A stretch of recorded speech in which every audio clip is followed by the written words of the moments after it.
kuifunga siku ya Arafa ile ya mahujaji ile.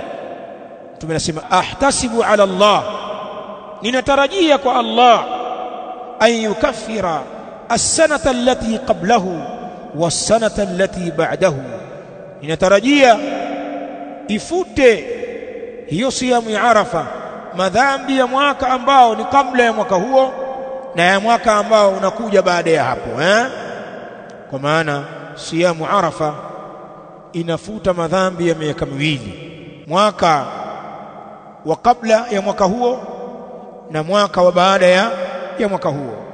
Wa ala sahih, na kwa kauli sahihi zaidi, madhambi yenye kufutwa na siyamu ya Arafa ni saghair adh-dhunub. Wengine katika ulama wanasema ni inaingia mpaka kwenye kabairi dhunub. Sasa unakosaje kufunga Arafa?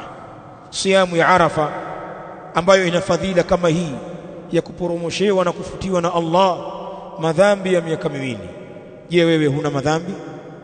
Unaweza ukajitoa kimasomaso hali ya kuwa unagonga kifua chako kwamba wewe ni mswafi, uhitaji msamaha wa Allah?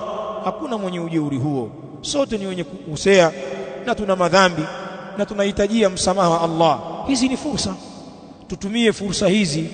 Tujalie umeshindwa kufunga katika masiku yaliyotangulia, basi angalau usikose kupambana na saumu katika saumu ya Arafa.